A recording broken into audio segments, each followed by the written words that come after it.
And Doris, if you could go ahead and read the mission statement, that would be wonderful. Sure.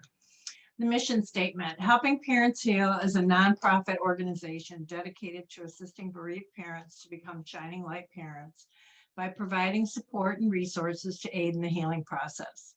We go a step beyond other groups by allowing the open discussion of spiritual experiences and afterlife evidence, but in a non-dogmatic way. We welcome everyone, regardless of religious or non-religious background, and allow for a very open type of dialogue. We receive all and do not judge people or their children on the basis of life choices. Helping Parents Heal offers a wide variety of speakers, which we have Karen Joy here, to allow parents to be informed about many possible ways to heal, to connect with their children, and to learn about the afterlife. The views expressed by our guests do not necessarily reflect those of Helping Parents Heal, and we ask that you take from their presentations whatever may benefit you personally. Thank you. That was perfect. And so again, thank you all for being here this evening. I have a feeling that we might have some kind of answer this evening or at the latest tomorrow morning. So I do appreciate all of you being here. I'm going to go ahead and read Karen Joy's bio, which is very impressive. Karen Joy was a private practicing psychologist for over 20 years before morphing into a hypnosis practitioner who took people into their past lives and their life between lives. She trained with the Michael Newton Institute for Life Between Lives Hypnotherapy in 2012, and was a member of the Newton Institute Research Committee for 4 years, from 2014 to 2018. Karen has the privilege of experiencing her clients' challenging journeys on Earth, as well as the peace, fulfillment, and love they feel when connecting to loved ones, spiritual guides, and the oneness that is available during regressions. She feels called to share their stories with others. She is the author of the book, Other Lives, Other Realms, Journeys of Transformation. She's also the co-author of Llewellyn's Little Book of Life Between Lives and Wisdom of Souls. Her next book, Twilight of Souls, will be out in 2021. The first and third of these books has made it onto Amazon's fluctuating bestseller list in the category of reincarnation. Karen's joy is helping people attain a deep understanding of who they are, how this Earth system works, how they may connect to wise guidance and fulfill their life purpose in this current lifetime. Karen lives with her husband, Ian, in a high hinterland village, Mullaney, behind the Sunshine Coast in Queensland, Australia. Mullaney is the home of Nexus magazine and many spiritually focused practitioners. Sounds wonderful.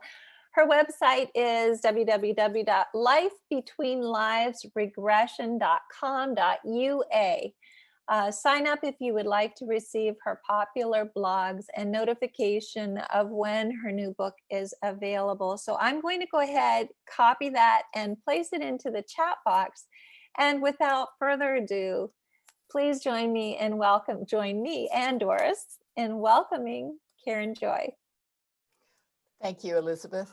It's lovely to be with you all, and I'm looking forward to speaking to you and hearing some questions later on.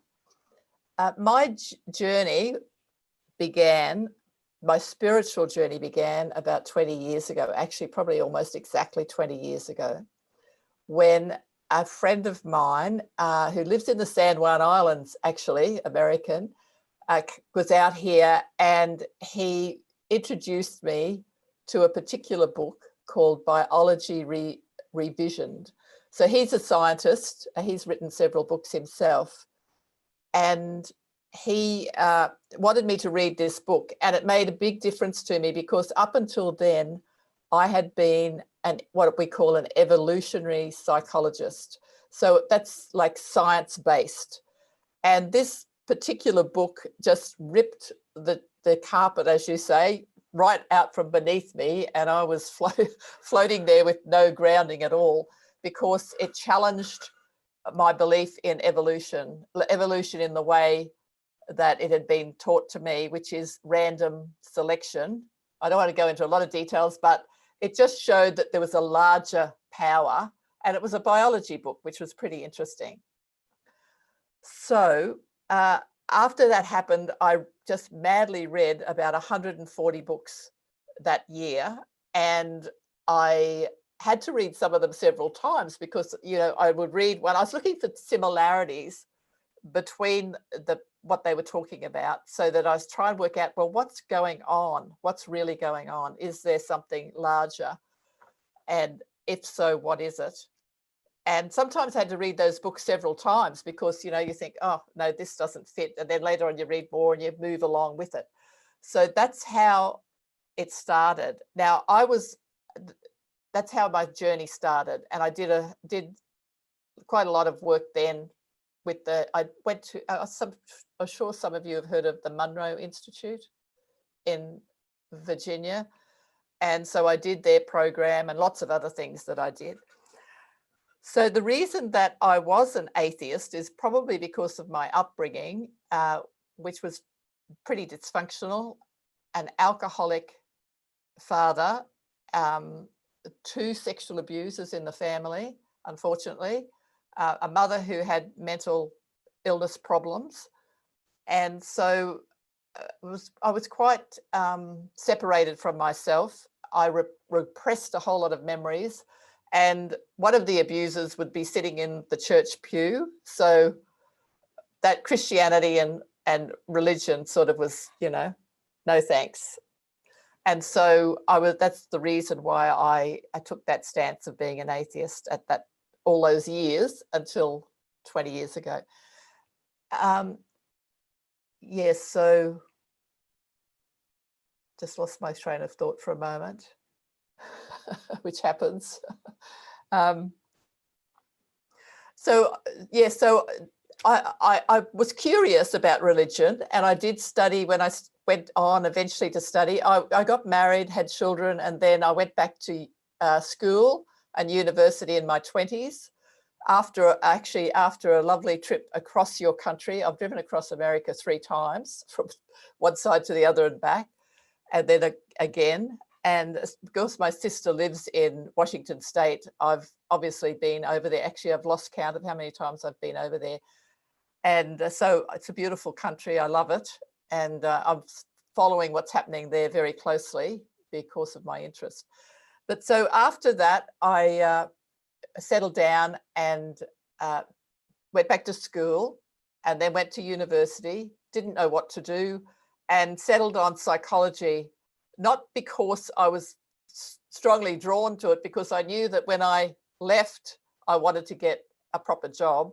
At the time, I was working in a casino as a croupier, and I wanted to get a job that was a little bit more interesting than that. It was fine, but yes, I felt a bit called in one way, but I did it mainly because I wanted a job. So I finished that and moved on and did my studies. I joined the equivalent.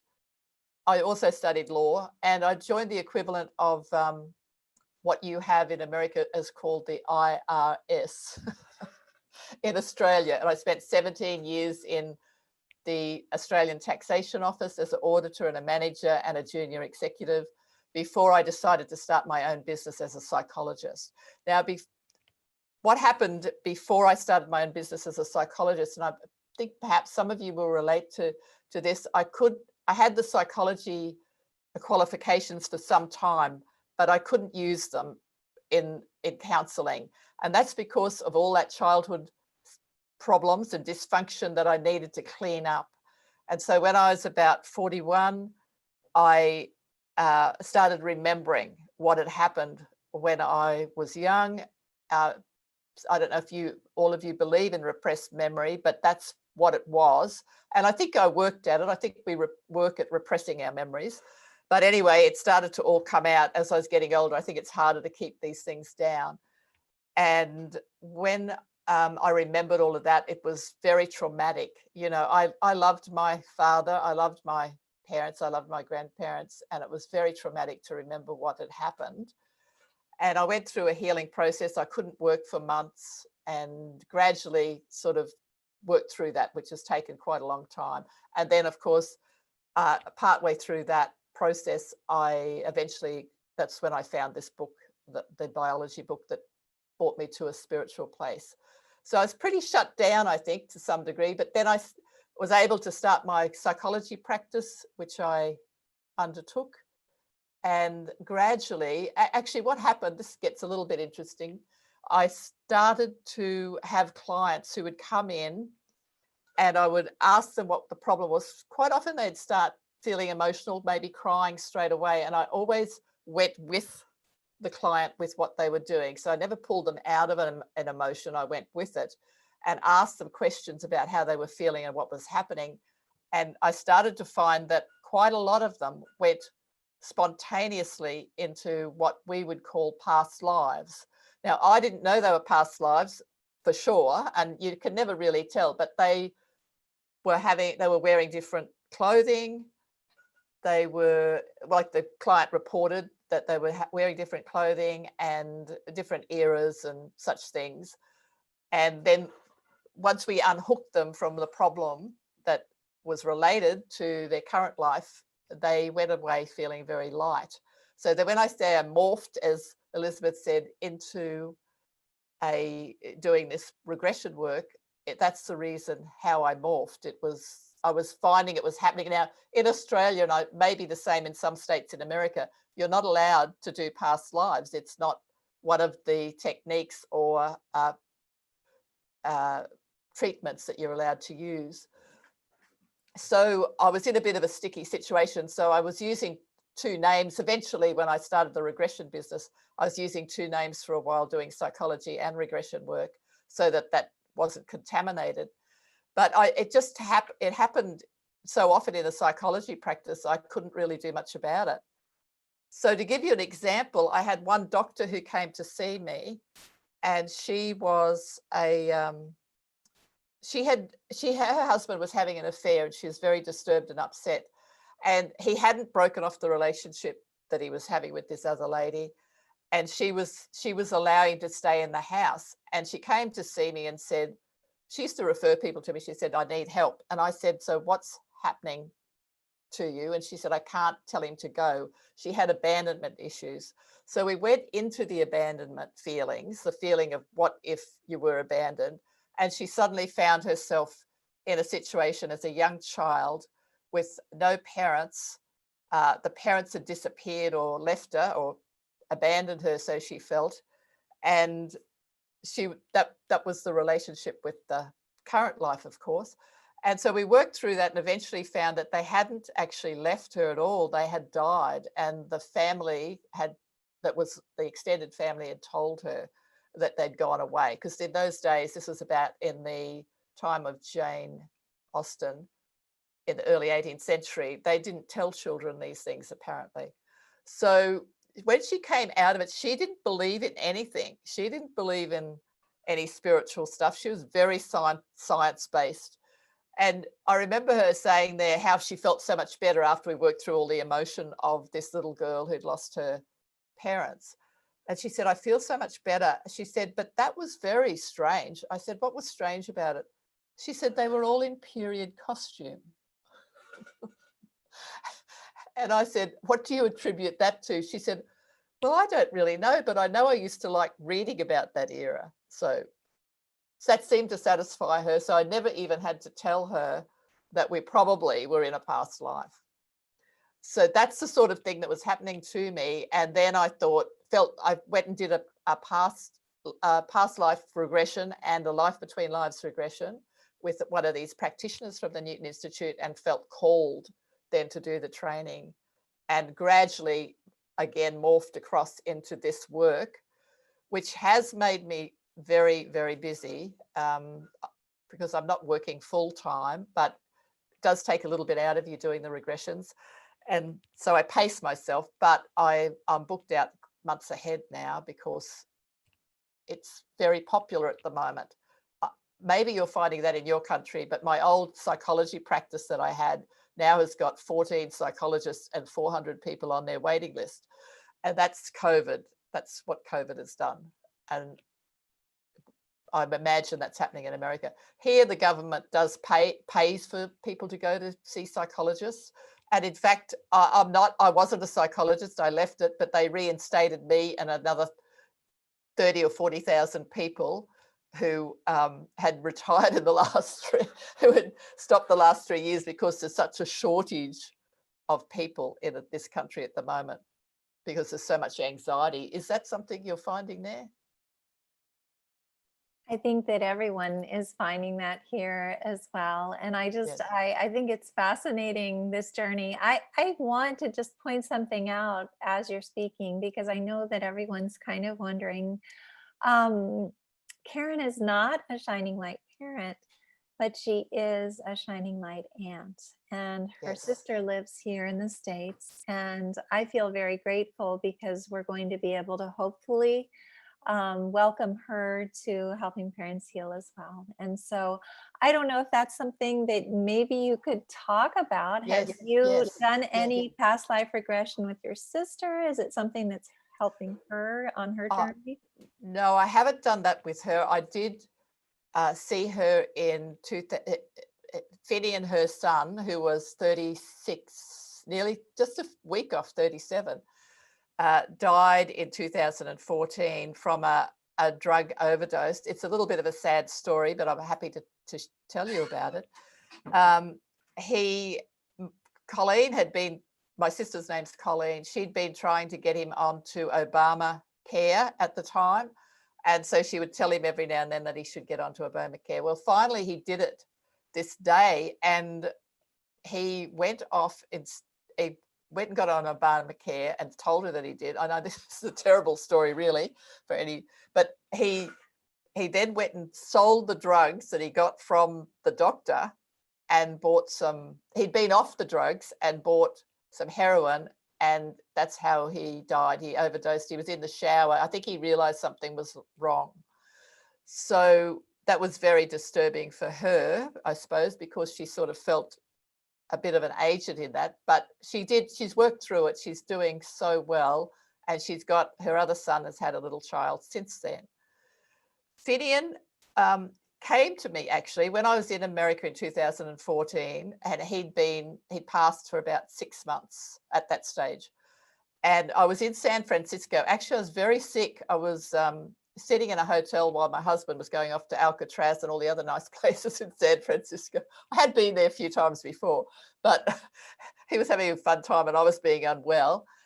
And what happened, I was lying there, maybe in, you could say, perhaps in a little bit of fever or not feeling very well. And I drifted off, part off, and Finian was there.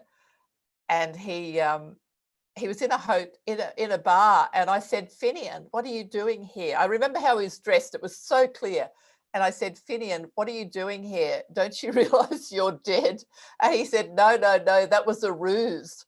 And I said, what do you mean a ruse? He said, I'm undercover. I said, but they had a funeral for you and everything. It was beautiful. He said, oh no, that was all part of it. That's what he said to me. So he's not stuck there anymore. He's moved on. But Finian had worked undercover with the police because when he was using drugs, he had a problem, and he had got into trouble with the police. And so he had worked undercover with the police for a while. So this was how he had explained it, because what we've discovered with doing the regressions is that when you pass, sometimes you don't realize it's so simple, it's so easy, it's so nothing with a lot of people that they don't even realize that they've passed. Has anybody heard that before? I see one nod. I think that maybe some of Yes, the I see parents have nods. had that happen. There are so many people that are saying that they want to hear more. First of all, I just want to say that Carol is saying repressed memories, in a sense, protect us. Eventually, it all comes to the forefront. Suzanne is saying, so true. And Carol also says, God bless all the retired that headed back to work after retirement to help others. That is just such a wonderful thing. I agree. Christine is saying absolutely, but Karen must be very gifted because her That's very personal sweet. experiences give her a good level of trust. This is so interesting.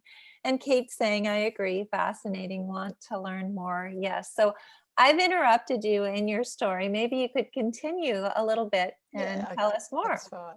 Well, I just want to say thank you to all of you. You're such a lovely, kind, beautiful group. It's just such a pleasure to be with you.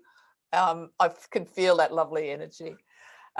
Yes, so my dear nephew, Finian, did live with me for a little while in Australia. He was in Australia for about a decade, I think, because he was a dual citizen. And he was staying with us. And I talked, because I was a psychologist, I said to him, Finian, I want to talk to you. Would you like to get past this drug problem of yours? And we sat down and we discussed it. And he made a very clear decision that no, he said, I can't ever believe that I could live without it. I'm really okay with it. So because I'd had that conversation with him and we'd talked about it quite a bit, when he passed, there was a level of peace in me because of that, which of course my poor sister didn't have. But that was just a little bit more of the story in my personal relationship with Finian. So yes, my sister, she's fine. She seems pretty fine anyway, but I would love her to join this group, but I'll need to talk to her about that. And she has got a grandson now that's the light of her life, and I'm suspicious that it could be Finian returned, because there's a few characteristics there that are similar.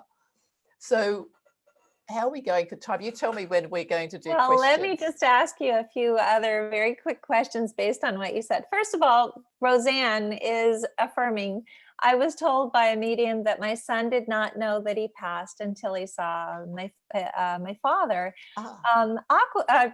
Doris is asking a question that I think, I love her last name so much. I would say Aquaviva all day long if I could. But anyway, does the past life regression help for grief? Is that something that you use and help parents or other people who are dealing with grief?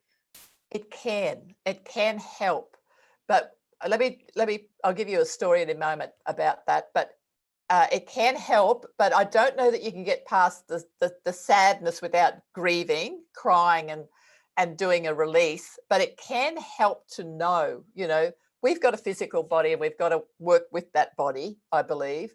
And the body feels the grief, feels the hurt, feels the pain, feels the loss.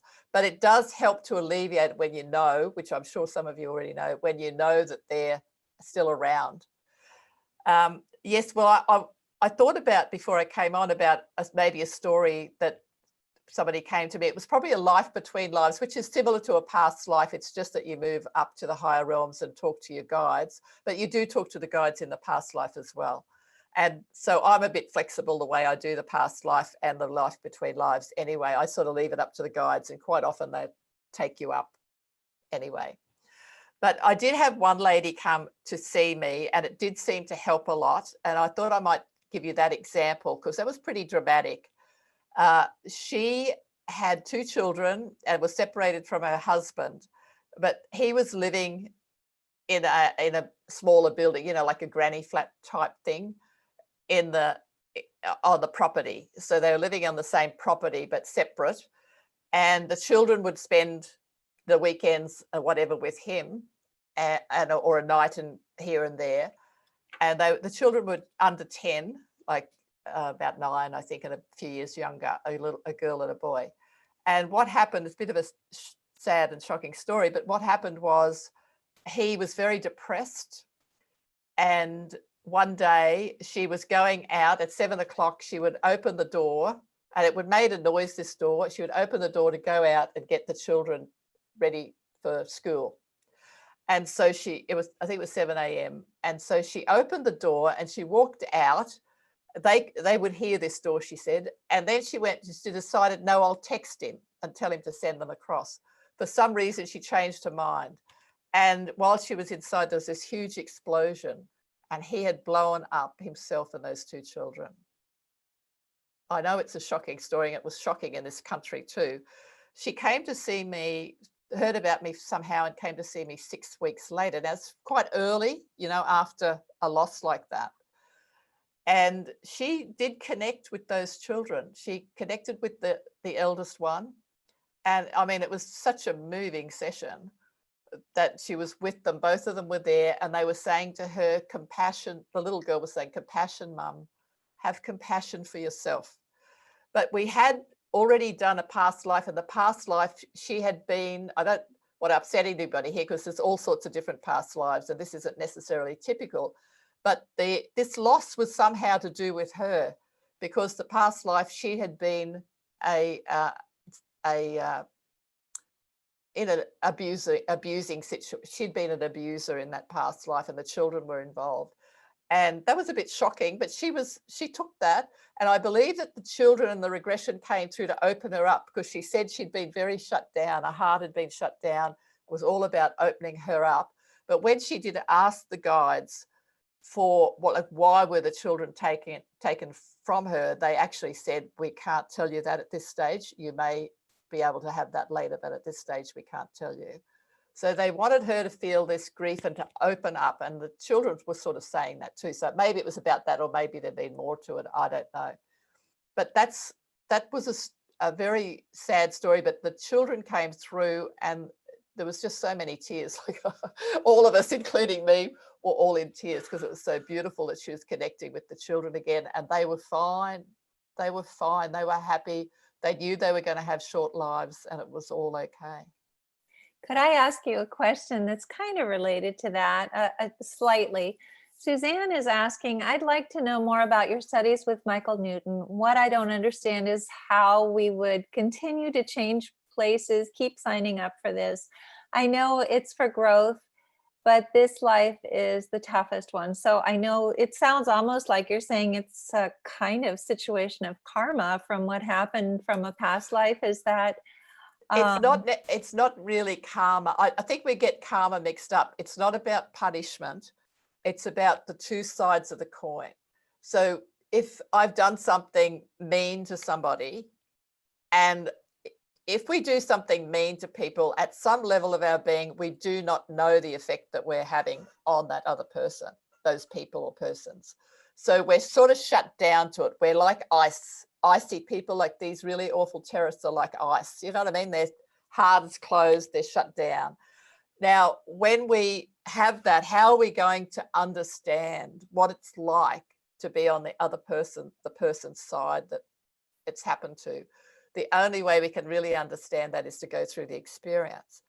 But with loss, it's not that loss, I believe, and I've had a past life where I was very hard, and I had lost my two children too to a flood, where it was about opening up my heart, because I was hard-hearted. And sometimes loss can do that. In that life, it didn't work. I actually just got harder, which is sad, but that's what happened. Eventually, I did wake up. But loss is sometimes just something that we have to learn. Like one of our curriculums, I believe, this is what I believe from all the regressions, I've done hundreds of them now. I believe that loss is like a curriculum. Like I've had one of my psychology clients, she lost her husband when she was only young. Then she lost her brother, and then she lost a close friend. So she had a lot of loss, and she was open to spirituality, and she knew that that was her curriculum, if you like, that her studies this lifetime, to learn how to manage loss. Now that's a hard life, as Suzanne said. That's a very tough life. And you know, this planet is a hard place to be anyway. It's the guides say to us, if you just come to this planet, you get an award just for coming. You don't need to do anything. You can die in the gutter. They don't care. Like you'll get a medal for just coming. So yes, it can be pretty tough here. Now, we have heard that from lots of people, that this is probably one of the hardest places of all to come to, but we do learn a lot. There are lots of questions that are similar. First of all, Christine's asking, is hypnosis the only way to obtain knowledge about past lives? Not at all. Not at all, Christine. No. a lot of my past lives came to me, and some of my clients too come to, if you start opening up to the idea of it, reading the books, maybe doing meditation and relaxation, it can come to you at night. And they came to me often. I was going through a court case, actually, a friend, like, I won't go into it, but it ended up with nothing, but it went on for 3 years. And actually a soulmate who was helping me grow, I realized later, but it was hell going through it, brought up so much stuff from my background and childhood that I was waking up in the night with these past lives coming to me. And that can happen. I have clients happening. In fact, just before we came on, I read an email from a client who came a few weeks ago who said he had several people come to him in the night and he wanted to ask some questions about it. So yes, no, it doesn't have to be done that way. If you've got a challenging past life, it's probably great to have somebody there with you, some of the, like that one we were talking about before. But no, you can do it other ways. You can do it. Brian Weiss, I think also some of you would have heard of him. He often, I think he has things online or CDs and things that you can do that help you to do that as well. Can I just? Yes, go ahead. I didn't finish that question before. Why do we keep signing up for it here? Yeah, right. That Suzanne had. I just want to say what I've learned about that, and I don't know whether this is correct. Remember, we all learn things, and maybe just about everything is possible. But my understanding is that the guides are saying, we're here forever. What are we going to do? When I say here, it means a larger self, but we're invested into a body. Our larger self is invested into a body so that we have a separate identity. And so what are we going to do? We look for challenges. We look for things to do, and because we're separate from the whole when we're playing this game, and a lot of people call it a game. It doesn't feel like a game when you're going through the sorts of things that you all have been going through, I'm sure. But it feels very real. But that's what they say.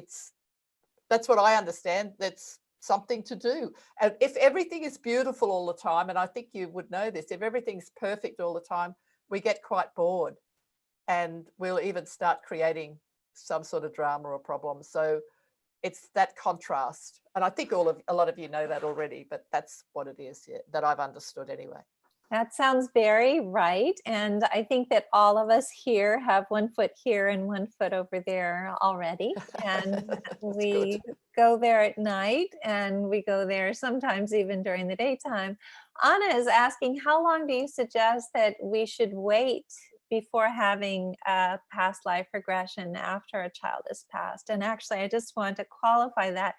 Ana's amazing. She's also one of our affiliate leaders in Spanish, Ana Español, but she's had 2 sons pass in space of 1 year time. So do you have any advice in terms of how long that should be? I can't tell you any person how long it should be or could be. I had one chap who came, again, it was 6 weeks. After his brother had passed, and he was very keen to see him. He didn't see his brother. That was a suicide though. Didn't see his brother, but he got a message from him that was satisfactory and happy, and he saw the cats and the dog that had passed some time before. And they said maybe later. He didn't come back. I think he was happy with what he got. So it's very hard to know, because sometimes those energies that they are busy doing other things. But what I would suggest, and what I suggest to all people who are wondering about whether they should do something, if it keeps coming up, if you get the sense that you see little signs that it's time to do it, and you ask for a sign, and then you see something else happen, like a book drops down on your head or something when you're in the bookstore that is about past lives, or all those sorts of strange things. Once I had a card, the guides were trying to get through to me, and I found a card on a rural pathway, a playing card, which was the 4 of diamonds, which is the 4 of pentacles, that had a message for me. So I would say, if it keeps happening that you feel you should go because of certain things happening to you, then I would say that's the right timing. So that's the best way to tell, I think. You asked for a sign. Remember, the guides do not help us unless we ask. They honor our free will. I see people nodding. They honor our free will. And so we need to ask as specifically as we can for what we want. And if they can, they will do that, deliver that to you. Well, I just want to say that Doris is explaining that she signed up for your newsletter and received a complimentary 15-minute meditation, and that your voice is so soothing. So this is on the Life Between Lives Regression, Life Between Lives regression.com.au. So I guess this is the same website that, that I put up at the top there as well. So that's a great thing to know. So there's a meditation Yes. available that people will be able to. We have lots of other questions too. Oh. So I think that this one question that Kate has, or actually maybe a statement, she's saying, seems like we all want to figure out the whys and the wherefores, but it may not be able to ever understand, even. There's a limit, I think, how far we can go, because I'm sure you've heard those stories of people in the trance who are having an amazing experience and then struggling to translate that into words because it's different. So I do have clients who have those experiences. Not everybody has them, but quite a lot do. In the last week, I've had 2 who've had that experience where they've had a sense of the contrast. Like one was an eagle, had one eye, and that just, the contrast, up, down, like light, dark. So one eye was seeing one contrast, one side of the story, and the other was seeing the other side of the story. And the third eye in this eagle that was flying along, everything had been destroyed. He'd lost his nest and everything. And then he saw the sea, and he had this opening, or it was a she actually, had this beautiful opening feeling of the sea, and could get from the third eye, could see the whole. So that's not really possible for us to do that, to see both sides of something and the whole, not easily anyway. And that was a life-changing experience for her. And then the other day, she had this feeling of emptiness here, and then it turned into fullness. And she said, I'm feeling empty and full at the same time. So again, how do you feel empty and full at the same time? But that was the feeling that she got, and that was, her guides were going to use that as a signal for her. So it is hard to explain these things and understand them in earth terms. I agree with that, but you can have these transcendental experiences sometimes too. Well, I'm interested in the answer to this as well. Roseanne is asking, should we have a past life regression or a life between lives first, or does it matter? And maybe you can explain the difference between those two. The past life regression is the one that comes first. And Michael Newton recommended doing that. So we do that if you've never done one before. The past life is focusing on the past life. So say to the guides, give us a past life. But often before you do that, you might have done a list of questions for the life between lives. And I've always found that even when you do the past life regression, some of those questions are answered. The life between lives is where you are moving up into the other realms, sometimes meeting either your guide or a council of elders, and you can go to different places, like the library you can go to. Sometimes people get to see their book of life, the library, the soul group, your group of souls, where the council of elders are, other places, planets, the sort of things I was just talking about there. And I'm a little, like, I just leave it up to the guide. So sometimes people get some of that in the first session as well. And usually we have a past life and then die in the past life and move into the life between lives in the life between life session. But Michael Newton always recommended doing the past life regression before the other, and you do get a better experience. That's all explained on my website if you go there. Okay, wonderful. And Suzanne's asking a very interesting question. Can we have easy lives now and then, or choose not to return? Absolutely, we can have easy lives. Somebody just this week had the most beautiful, easy life. She said, oh, this is just glorious. Just a very simple life. A lot of them are very simple lives, but there was no trauma, no violence, just a life in the country, family, you know, growing things. Sort of life we'd like it here. What was the other part of the question, please, Elizabeth? Or is it possible not to come back at all? Yes, it is. Some people, it's up to us, unless we've got some things to work off. If we've been down a bit of a darker path, there might be some energies that need to be released before we can stop coming back. I think this is what I believe. I'm not even absolutely sure, but that's what it seems to be. But certainly I have clients who say this is their last time, or sometimes they ask the guides, do I have to come back? And they always say the same thing: that's up to you.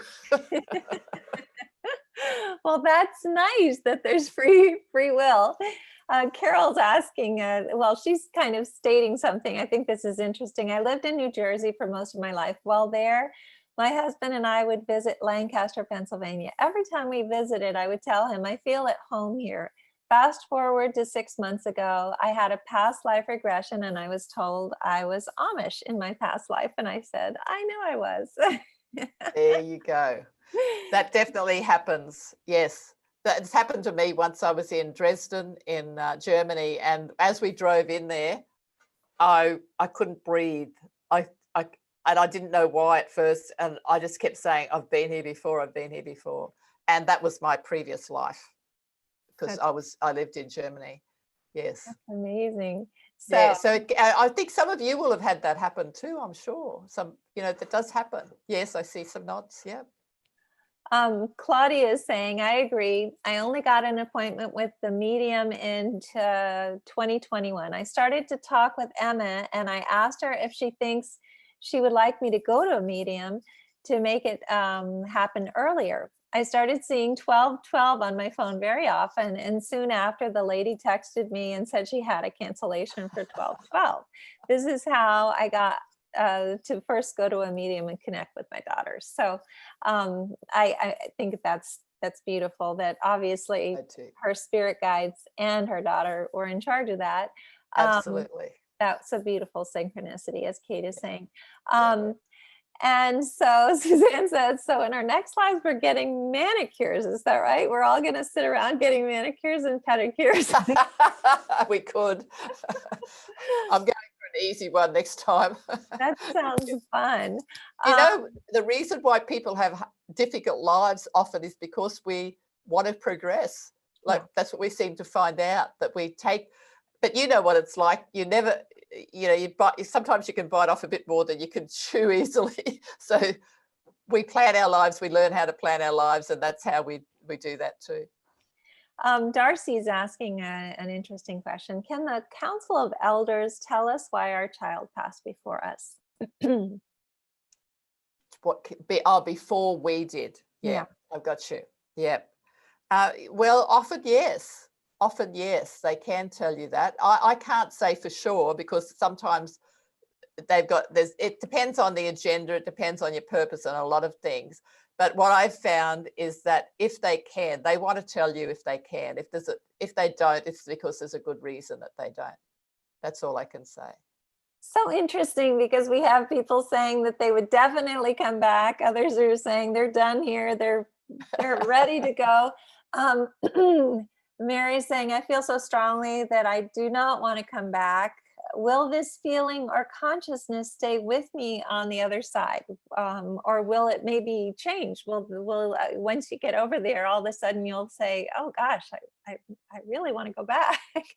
I think who was that? Mary? Mary. Yeah. I think, Mary, that it would depend on what you're like now. Like we are different from our soul self, but we are really our soul self as well, having a life in a physical body. So if you are the sort of person who makes a decision and sort of sticks to it, it's quite possibly so. So it just depends, I think. Or it might be a feeling too. It depends what work you've got to do, whether you're finished or not, all sorts of things. There's so much involved, but possibly yes. Christine is asking, could you briefly tell us about your experience at the Monroe Institute? She's very interested and would love, she loves their website. Could you maybe say a little bit about that? Yeah, I really do enjoy the Monroe Institute too. In fact, I had a hip replacement recently, and oh look, I've still got them in the packet. This is their surgical series that I used before the operation. I didn't need to use any morphine or opioids. I just used Panadol. Yeah, the doctor said that wasn't possible. So did the anaesthetist, but it is. Anyway, I got through So it was pretty it quickly. the hemi-sync? So you had, did you have your, This is a surgical series, is the hemi-sync one. But yes, years ago, back in about 2002 or 3, I think, I did the whole Gateway program. I bought the program and I did it here. And then there was somebody here doing some of the Gateway programs, so I did that too. So, and I did some other CDs from them, and I feel that has helped me, because this is during that period, remember, when I was trying to understand what's going on. And Robert Monroe came to me in one of those trances too, which was very exciting to have him turn up just briefly, answering a question. So I like the Newton Institute. I like Thomas Campbell too, who worked with the Newton Institute. Have you ever heard of Thomas Campbell? he's going to be speaking to our group because of Doris. So Doris has invited Thomas Campbell as well. Great. And He's great. Yeah. looking forward to have him speak. So I'm sure that everyone who's on here is going to want to be there for that as well. Anna's asking, are you ever coming to the United States? Can I do a past life regression by Zoom, or does it have to be in person? No, it doesn't have to be in person. I have done quite a few. Well, I've done about a third, I think it was at last count, or a Zoom sessions. So I do people in the United States. That's usually about 6 p.m, depending where you are, around it, like depending which time zone you're in. And that's my morning. I do them here by Zoom. They seem to work fine, and the other Newton Institute people are doing them by Zoom now. I've been doing them for a long time by Zoom. They didn't approve them, and they had to approve them this year, so because of COVID. But I've been doing them for a few years, and they always seem to work. I did have one poor lady in New York once. The connection was cut off, and she was still in the trance for another 20 minutes. And of course, I couldn't call her because she had her phone off. But she just came out. She had an appointment then she had children issues. So then we just made another time and did a bit longer session, like made that time and a bit longer and sorted it all out. Like, we work things through. It always works out somewhere. The wonders of technology, just like tonight, right? Yeah. I think this is a very funny little question here. Well, Claudia is saying, when I will go back home, I will have to have a good talk with my family, and especially with her daughter, Emma. I have to ask them, what do you think was in our heads to plan this? To plan this? Yes. Good question. Yes. There'll be good reasons. Is that I'm Claudia? sure there will. And boy, oh boy, Emma is so present in Claudia's life right now. Yeah. But Suzanne has something that's very interesting too. With soul splitting, can we be here with our children, and vice versa? Can they be here with us? Is it? I guess what she's asking is, can our children be with many different people at the same time here on Earth as well? And it appears so. It's not a thing I know a lot about from the regressions, but from the definitely people who've done the Monroe's stuff, like Bruce Moen. If some of you have heard of Bruce Moen, he's passed now, but he could be split, like he could be at different places at the same time, apparently. So I think as we move back into our larger self, it seems like that is possible. I have no idea how that works. I could not explain that. I just want to say that Roseanne said, I just noticed she said she had a hip replacement and she didn't do any drugs either. Congratulations, Roseanne. Yes, and that was very recent. I didn't know that she didn't have any drugs. I was about to read that. Congratulations, Roseanne. That's amazing. And it's so much better for us, I'm sure. Thank you so much. You are wonderful, Doris, because she's bringing Thomas Campbell as well as you. Yes. Beata is saying, if you have a past life regression, would you be able to find out what other relationships you had with your child. So I suppose maybe mother, child, but Yes. also if the child Ye- was your mother. I don't know. Is that Yeah, something that allows yes, that? well, the child, but sometimes the child in another life has been the mother, that we Mhm. swap these roles around. Yes, usually, yes. If you ask that question, you usually do get an answer to it. So I would say yes. Um, Wonderful. And Usually, yeah. Kate is asking, what is soul splitting? So maybe if you're not really, that's not something that you really But I'll explain it this way. What my understanding is, and I've certainly addressed this in my next book, Twilight of Souls, what nature of souls, from what I've gathered since. Um, soul splitting, I think, is we are an energy and we are a point of consciousness. That's what they say the soul is. But I think it's a bit like it moves up in a hierarchical way, like we're at the end point. But then if you're writing a book or a story about somebody, you're sort of creating a individual as well. And you know how people say in their book, they're writing a book and then the character starts taking over and the character starts, it's like they've given the character free will. Has any of you ever heard of that? Writers who start saying the character, then I wanted to do this with the character, but the character refused and wouldn't let me do that. So it's almost like it's a little bit like that, except at a higher level. So we're here, we're given the free will to a large degree. And then when we go back up, we become part of that larger self. We're still ourself, a bit like as a child. Now you have been a child. Now, if you laid down and really thought about it, or if you went into a trance, you can go back to having all those experiences of a child or a baby. And so it's like we don't ever lose anything, but we do add as we go back. When we die, we sort of go bigger and larger. But we can be so, in a sense, we can be both. Again, the whole sort of the larger self and the individual, if you see what I mean. We've always got that, the separated and the whole. So I think that's what they mean. And when they say soul splitting, I think some of their energy can be in one place and then also they can have some of the energy can be in another place. So that's what I think what they mean. But I don't really, I haven't had that experience personally. that sounds right. I truly believe though that I am here and I'm over there all the time, and not just at night, even during the day. But we have about 5 minutes, and I was wondering if you'd like to maybe give us some concluding words, wisdom for us to ruminate on. That would be wonderful. Let me just think for a moment. While I'm thinking, I'll hold up. This is my book, the first book that I wrote. Can you see that? Have I got that in the right place? Yes, now we can see it. The words were, yeah, there you go. That's perfect. Yeah.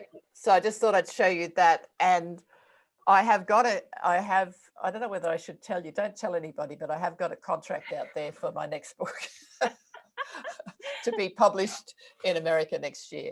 That's quite exciting for me. That is exciting. That's Yes, wonderful. I think so.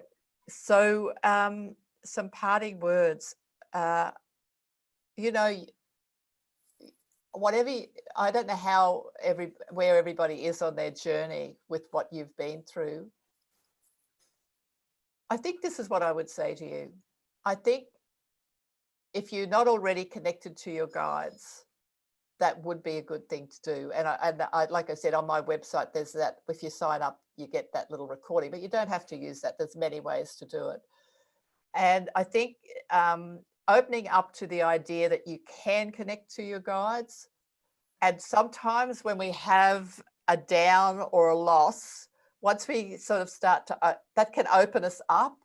And depending, if we get angry, that can close us down. But sometimes we can open up, and we want to open up to connecting with our guides. And the first step is knowing that they're there, that they're always there, and they really want to help us. I think that would be the message I would want to tell you, that because when we do the regressions, one of the things that I want to do is create a connection so that that person is now able to get guidance. That's what I would say. And you can ask them questions. Yeah, thank you, Elizabeth. Well, and I just want to say that there are so many people saying it's been delightful to be in your presence. Thank you for everything. Doris is saying she will put you in a trance, I promise. Roseanne is saying, what a fun Friday night this has been. Thank you, Doris, Karen, and Elizabeth. It's so much better than watching the election results. Yay. Thank you. Can I just say thank you for having me so much? I really love this group. What a beautiful, beautiful energy. It's just so uplifting with all that's going on out there to know that you are all here helping each other and bringing this light. I just want to say that. Thank you. Well, thank you. We feel very, very grateful to have people like you come and help guide us into healing, because that's the whole point of this group, is to heal. And unfortunately, most bereavement groups, we're not a bereavement group, we don't like that word, don't believe that it's possible to heal, but we believe 100% that it's possible to heal. I have 2 children who have passed myself, and I know that they're with me every single step of the way. So having people like you who validate that and who validate the experiences that we're going through that aren't easy. I mean, we're not going through any easy time. Earth is not an easy place to be. That's right. But we're learning tons, and we're still in school, and they are now home. So thank you very much. And thank all of you. We always allow everyone to, let's see, here we go. Unmute yourselves and say good night and goodbye to Karen as well as thank you. Thank you. Thank you. Thank you. Thank you so much, Karen. So much. I learned so much. It was great. It was good seeing everyone, more than the news. Yes, it was great to see you, Christina. It's great to see everyone, and thank you for coming. Thank you, Claudia. Thank you very much. Good night. Thank you, Karen. Thank you. Can't Thank wait you to so see your much. website. And thank you, Doris, as well. And we'll see you guys on Monday. Bye. Take care.